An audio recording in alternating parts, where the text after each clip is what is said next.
Hello everyone, welcome back to our YouTube channel.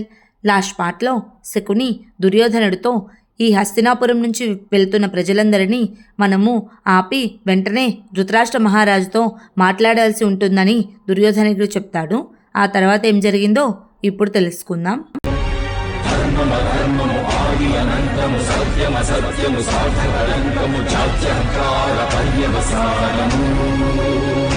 శక్తిదే భక్తిదే జీవన్ముక్తికి మార్గమిదే పంచమ వేద సారం మహాభారతం కృష్ణుడు చూపిన లీల ఇది జీవన వేద మార్గమిది గీత జనించిన క్షేత్రమే ఇది మహాభారతం.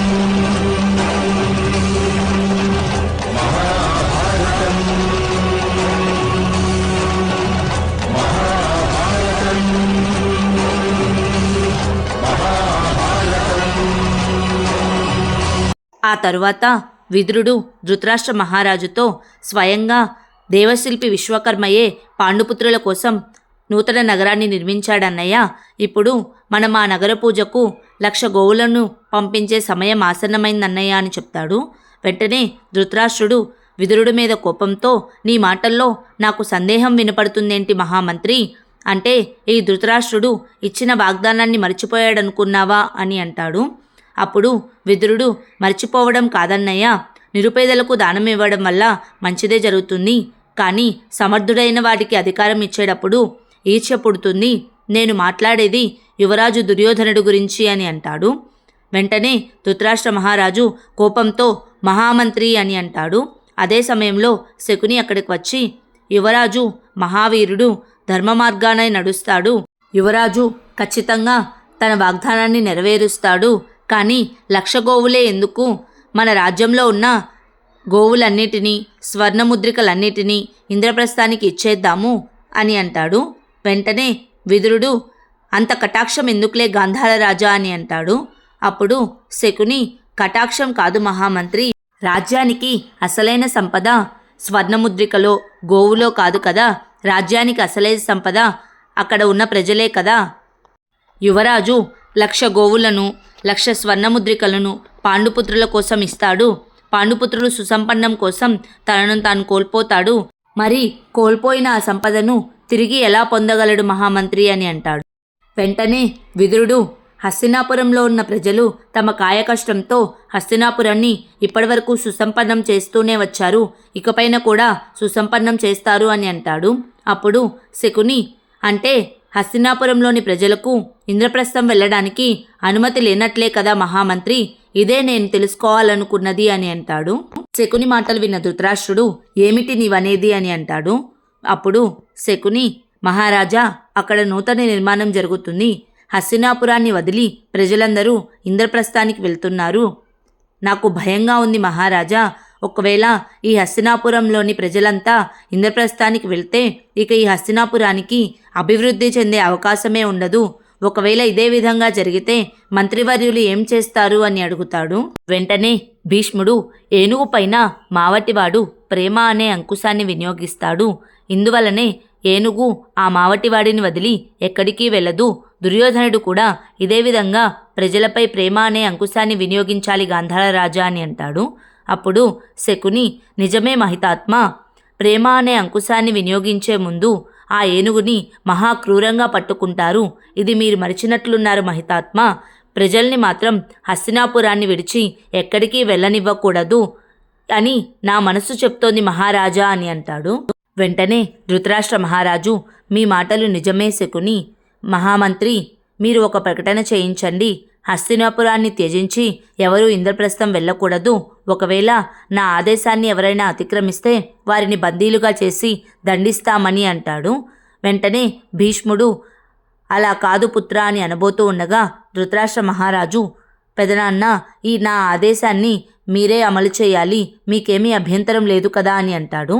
అప్పుడు భీష్ముడు, ఇప్పటికీ ఇదే నా కర్తవ్యం అని చెప్పి అక్కడి నుంచి వెళ్ళబోతూ ఉండగా శకుని, గోటితో పోయేయడానికి గొడ్డలితో ఎందుకు మహారాజా?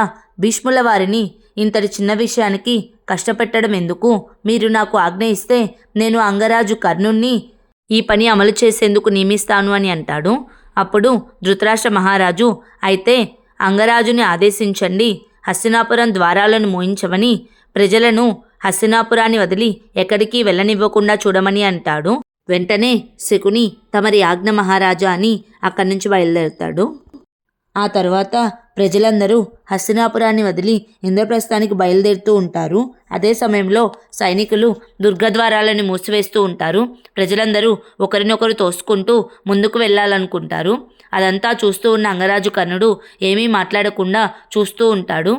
వెంటనే దుశ్శాసనుడు, అంగరాజ కర్ణ, మీరు సైనికులను ఆదేశించండి, ఈ ప్రజలందరినీ బంధించి వారిని దండించాలని. మీరు అలాగే చూస్తూ ఉంటారేంటి, ఏమీ మాట్లాడకుండా అని అంటాడు. అప్పుడు అంగరాజు కర్ణుడు, మౌనంగా ఉన్న దుశ్శాసన, దుర్గద్వారాలను మూయించవలం కానీ హృదయ ద్వారాలను మూసివేయలేం కదా. ఈ కర్తవ్యాన్ని స్వీకరించింది నేనే అమలు చేస్తాను, ఏదో ఒక మార్గం వెతుకుతాను అని చెప్పి ద్వారాలను మూసివేస్తాడు. శాంతించండి ప్రజలారా, మీరంతా శాంతించండి. ఈ హస్తినాపురం వదిలి ఎక్కడికి వెళ్ళకూడదని సమ్రాట్ ధృతరాష్ట్ర మహారాజుని వారి ఆజ్ఞ. ఎవరైనా మొండిగా ప్రవర్తించి బయటకు వెళ్ళాలని ప్రయత్నిస్తే వారిని బంధించి దండించవలసిందిగా ఆజ్ఞాపించారు. దయచేసి నా మాట వినండి, మీరు ఎవరి ఇళ్లకు వారు వెళ్ళండి అని బ్రతిమిలాడుతాడు. అప్పుడు ప్రజలంతా, మా వారు ద్వారం వెలుపల ఉన్నారు, దయచేసి ద్వారాలను తెరవండి, మేము బయటికి వెళ్ళాలని ప్రాధేయపడుతూ ఉంటారు. వెంటనే దుశ్శాసనుడు, అది అసంభవం, దుర్గద్వారాలు ఇక తెరుచుకోవు, బయటకు వెళ్ళిన వారిని బంధించి దండిస్తాము, దయచేసి మీరు మీ ఇళ్లకు వెళ్ళండి అని అంటాడు. అదే సమయంలో వృషాలి రాధేయ కుమార అని పిలుస్తుంది. అప్పుడు కర్ణుడు, వృషాలి, నువ్వు కూడా ఈ రాజ్యాన్ని త్యజించి వెళ్తున్నావా అని అడుగుతాడు. వెంటనే వృషాలి, నేను ముందే మా నాన్నగారితో కలిసి వెళ్ళాను, కానీ విధివశాన మళ్ళీ తిరిగి ఇక్కడికి వచ్చాను. ఇప్పుడు మా నాన్నగారు బ్రతికే ఉన్నారు, నేను అక్కడికి వెళ్ళవలసిందే. నాతో పాటు ఇక్కడున్న వారి కొంతమంది కుటుంబాలు కూడా ద్వారం వెలుపల ఉన్నాయి. కుటుంబాలను విడదీసే ఆదేశాన్ని మహారాజు ఎందుకు ఇస్తున్నారు అని అడుగుతుంది. అప్పుడు కర్ణుడు, వృషాలి, రాజ్యాన్ని త్యజించి ఎవరూ ఇక్కడి నుంచి వెళ్ళకూడదు అని అంటాడు. అప్పుడు వృషాలి, మాకు అక్కడే సుఖంగా ఉందనిపిస్తే మేము ఎందుకు వెళ్ళకూడదు అని అడుగుతుంది. వెంటనే కర్ణుడు, వాగ్వాదం చేయకు వృషాలి, ఇక్కడ లభించే దానితోనే తృప్తిపడడం నేర్చుకో అని అంటాడు. అప్పుడు వృషాలి, ఒకానొక సమయంలో సుఖాన్ని పొందడానికి బదులుగా సుఖాన్ని అన్వేషించడంలో, సుఖానికై ప్రయత్నించడంలోనే మీకు నమ్మకం ఉండేది రాధేయ కుమారా. నన్ను క్షమించండి అంగరాజా కర్ణ. మనుషులు తమ మస్తకంలో మకుటం ధరించిన వెంటనే వారి మనసులోని భావాలు కూడా మారిపోతాయి. మా నాన్నగారు చెప్పింది నిజమే, అధర్మం అనేది మనుషుల్లో కాదు మకుటంలో ఉంటుందని చెప్పి నన్ను క్షమించండి అంగరాజా, నేను ఈ ద్వారం వదిలి బయటకు వెళ్ళవలసిందే అని ముందుకు అడుగు వేస్తూ ఉంటుంది. అది చూసిన కర్ణుడు, వృషాలి అక్కడే ఆగు అని చెప్తున్నా వృషాలి వినకుండా ముందుకు అడుగు వేస్తూ ఉంటుంది. పక్కనే ఉన్న సైనికుడు, అంగరాజా, ఒకవేళ ఈ కన్యను మనం బయటికి వెళ్ళనిస్తే ఇక మనం ఎవరిని ఆపలేము అని అంటాడు. అప్పుడు కర్ణుడు, వృషాలి అక్కడే ఆగు, లేదంటే నిన్ను బంధించవలసి ఉంటుంది అని అంటాడు. అయినా వినకుండా వృషాలి నడుస్తూనే ఉంటుంది. వెంటనే కర్ణుడు, సైనికులారా, వెంటనే ఈ కన్యను బంధించండి అని ఆదేశిస్తాడు. అదే సమయంలో అంగరాజా కర్ణ అని పిలుపు వినిపిస్తుంది. వెనక్కి తిరిగి చూడగా కుంతీదేవి అక్కడికి వచ్చి, అంగరాజా కర్ణ, మీ అమ్మగారు మిమ్మల్ని త్యజించారని మీరు నాతో చెప్పారు, కానీ మీరు మీ అమ్మను త్యజించలేదు కదా. ఈరోజు ఏమైంది మీకు? మీ అమ్మ నేర్పించిన ధర్మము, సంస్కారము ఎక్కడికి పోయాయి? ఈ అమ్మాయి చెప్పింది నిజమే, అధర్మము మనిషిలో కాదు మకుటంలో ఉంటుంది. మా నాన్నగారు, నా భర్త, నా కొడుకులు అందరూ మకుటం ధరించిన వారే, కనుక ఈరోజు నేను మీకు విన్నవించుకుంటున్నాను, ఈ అమ్మాయి చెప్పిన మాటలు నిజం చేయొద్దని. ఈ అమ్మాయిని దయచేసి బయటకు పంపించండి అని చెప్తుంది. కుంతీదేవి మాటలు విన్న అంగరాజు, సైనికుడా అని పిలిచిన వెంటనే దుశ్శాసనుడు, అంగరాజా ఆగండి అని అంటాడు. అప్పుడు అంగరాజు, నాతో వాదించకు దుశ్శాసన, ఇది అమ్మ ఆదేశం అని అంటాడు. అప్పుడు దుశ్శాసనుడు, కుంతీమాత, మహారాజు ఆదేశాన్ని తిరస్కరించడం మీకు మంచిది కాదు అని అంటాడు. అప్పుడు కుంతీదేవి, ఇప్పటికీ నేను రాజమాతని దుశ్శాసన, మహారాజు ఆదేశం అందరికీ శిరోధార్యమే, నా అనుమతి కేవలం ఈ ఒక్క అమ్మాయికి మాత్రమే.